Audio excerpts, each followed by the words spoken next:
Hello friend, तो स्वागत है आपका आपके अपने चैनल वीएन स्टडी पर। आज 16 फरवरी है और 16 फरवरी के दोनों सप्ताह के पेपर पूरे हो चुके हैं। तो चलिए आज हम लोग देखते हैं आज किस प्रकार के क्वेश्चन पूछे गए।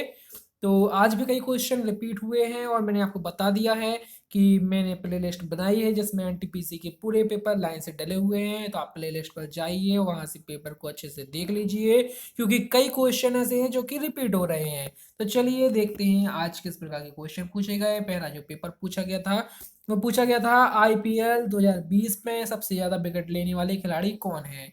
सबसे ज्यादा विकेट लेने वाले खिलाड़ी की बात की जाए तो कगिसो रबाड़ा जो है कगिसो रबाड़ा जो है वो है सबसे ज्यादा विकेट लेने वाले खिलाड़ी बन गए हैं।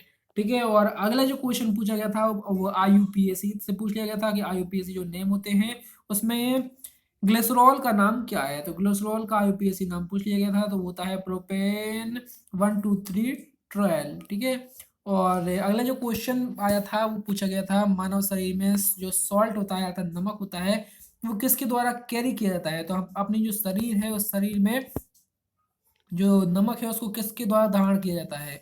तो ये किया जाता है प्लाज्मा के द्वारा। तो प्लाज्मा इसका सही आंसर हो जाएगा। और NaHCO3 का दूसरा नाम पूछ लिया गया था कि NaHCO3 का दूसरा नाम क्या है, मतलब इसका रासायनिक नाम पूछ लिया गया था। तो सोडियम बाइकार्बोनेट इसको कहते हैं। क्या कहते हैं? सोडियम बाइकार्बोनेट, क्योंकि ये खाने वाला सोडा भी लोग कहते हैं। ठीक है, तो इस प्रकार सोडियम बाइकार्बोनेट इसको कहते हैं। और REED का जो है फुल फॉर्म पूछ लिया गया था। तो REED का फुल फॉर्म होता है रूरल एनर्जी इंटरप्राइजेज डेवलपमेंट। क्या होता है? रूरल एनर्जी इंटरप्राइजेज डेवलपमेंट इसका फुल फॉर्म होता है। क्वेश्चन में पूछा गया था 2019 का सर्वे जो किया गया था 2019 में उसके द्वारा किस राज्य में वन क्षेत्र सबसे ज्यादा है। तो अपने मध्य प्रदेश में वन क्षेत्र सबसे ज्यादा है। कहाँ पर सबसे ज्यादा है? अपने मध्य प्रदेश में वन क्षेत्र जो है वो सबसे ज्यादा है। सबसे ज्यादा वन अपने यहाँ पाए जाते हैं। और अगला क्वेश्चन पूछा गया था कि आकाश मिसाइल जो है उसकी मारक क्षमता कितनी है। तो इसकी मारक क्षमता की बात की जाए तो इसकी मारक क्षमता है 30 किलोमीटर। कितनी है? 30 किलोमीटर इसकी मारक क्षमता है। और यूएनओ के जो UNO United state of India है, तो यूनियन नेशन इंडिया ऑर्गेनाइजेशन है।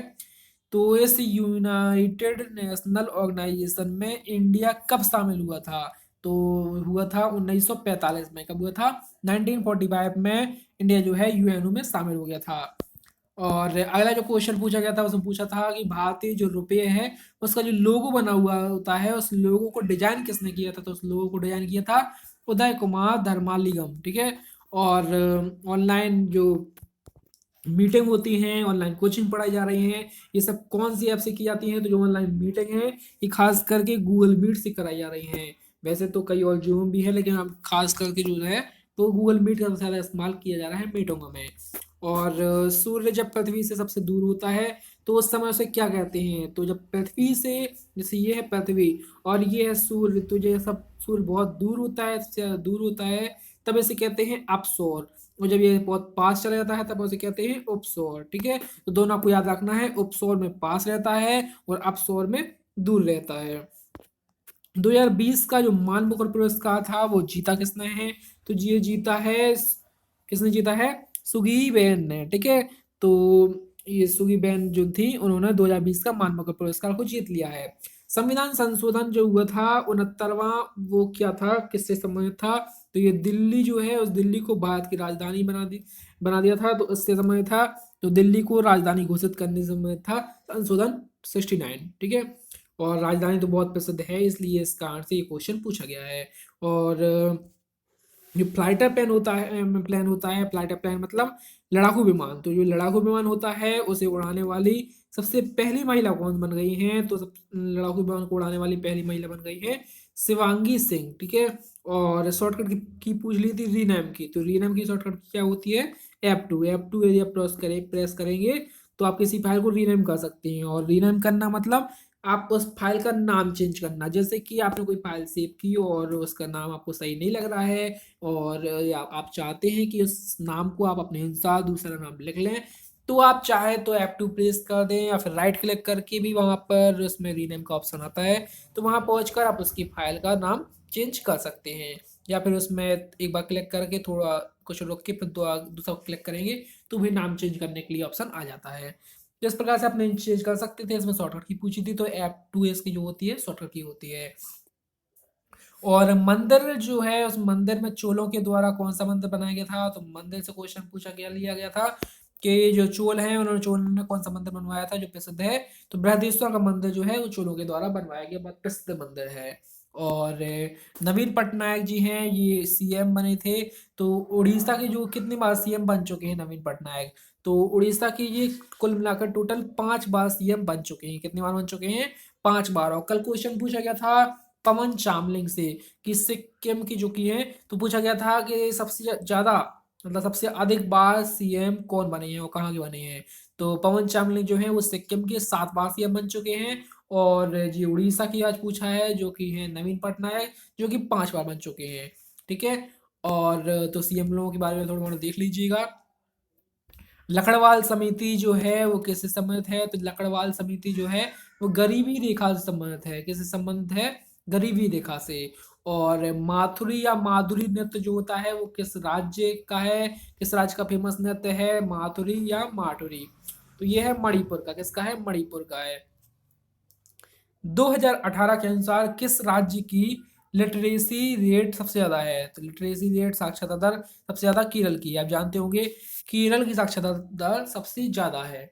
और जोगिया गलफसूपा जलप्रपात कहाँ पर है? यह है कर्नाटक में। कहाँ पर स्थित है? कर्नाटक में स्थित है। ये बहुत ही पॉपुलर क्वेश्चन है, कई पेपरों में पूछा जा चुका है। और जो वुमेन फोल्क डांस है, तो वेरमैन फोल्क डांस है, ये वेरमैन फोल्क डांस कहाँ का प्रसिद्ध डांस है? यह पंजाब का। कहाँ का है? पंजाब का। और ASCII इसका फुल फॉर्म पूछ लिया गया था, तो इसका फुल फॉर्म होता है American standard code for information और इंटरचेंज। ठीक है, तो ये इसका फुल फॉर्म हो गया। तो ये फर्स्ट शिफ्ट के क्वेश्चन पूरे हो चुके हैं। अब हम लोग देखते हैं कि सेकंड शिफ्ट में किस प्रकार क्वेश्चन पूछे गए। और यदि आप चैनल में इस वीडियो में नए हैं तो हमारे चैनल को सब्सक्राइब कर लीजिएगा। इस वीडियो को जितना हो सके उतना फैला दीजिएगा। चलिए हम लोग देखते हैं अब सेकंड शिफ्ट के क्वेश्चन।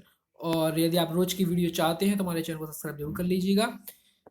VVPAT इसका फुल फॉर्म पूछ लिया गया था, कहेगा VVPAT, तो इसका फुल फॉर्म है voter verified paper audit and trial. ठीक है, तो इसका फुल फॉर्म क्या हो गया? Voter verified paper audit trial. और इंडियन हॉकी के पुरुष को इंडियन हॉकी होता है, तो उसके कोच कौन है, तो इसके कोच कौन है? इसके कोच हैं जर्मन रेड। ठीक है, तो जर्मन रेड इसके फुल फॉर्म मतलब कोच हैं। ठीक है, अभी हाल ही में। और कौन सा प्रोडक्ट माइक्रोसॉफ्ट का नहीं है, तो कंप्यूटर में पूछा गया था, कंप्यूटर क्वेश्चन था कि माइक्रोसॉफ्ट का कौन सा नहीं है, तो MS ऑफिस के कई ऑप्शन दिए हुए थे, जैसे MS वर्ड हो गया, MS पावर पॉइंट हो गया, MS एक्सेल हो गया, MS एक्सेस भी हो गया। तो इस प्रकार ये सब ये जो है ये माइक्रोसॉफ्ट के हैं। और एक आठों को ये दे दिया होगा उन्होंने जो कि माइक्रोसॉफ्ट का नहीं है, तो उसको अपन को सही आंसर लगा देना था। वैसे मैक्सिमम आप पाएंगे तो माइक्रोसॉफ्ट में हमेशा MS शुरुआत में लगाया जाता है, तो यदि आप कोई ऑप्शन में देख पा रहे होंगे कि MS नहीं लगा हुआ तो आपका सही आंसर था। अगला जो क्वेश्चन देखते हैं अपन लोग देखेंगे मानव नेत्र किस रंग को सबसे ज्यादा देखता है, तो ये क्वेश्चन का जो आंसर है वो नहीं मिल पाया है। तो आप लोगों को यदि पता हो तो कमेंट बॉक्स पर जरूर लिखिएगा कि मानव नेत्र किस रंग को सबसे ज्यादा देखता है, यह देख सकता है। और INC के प्रथम यूरोपीय अध्यक्ष कौन है, तो INC अर्थात इंडियन नेशनल कांग्रेस, तो इंडियन नेशनल कांग्रेस के प्रथम यूरोपीय अध्यक्ष कौन थे? जॉर्ज सूल थे। ठीक है, तो ये इसका सही आंसर हो जाएगा, जॉर्ज यूल। और सुभाष चंद्र बोस जो हैं उन्होंने ऐसे कौन से संगठन की स्थापना की थी, तो उन्होंने की थी ऑल इंडिया फॉरवर्ड ब्लॉक। कौन सी? फॉरवर्ड ब्लॉक से भी प्रसिद्ध रहता है ये। तो ऑल इंडिया फॉरवर्ड ब्लॉक का दो या फॉरवर्ड ब्लॉक की स्थापना का ये पूछा गया है कि फॉरवर्ड ब्लॉक की स्थापना किसने की है, जो सुभाष चंद्र बोस ने की थी।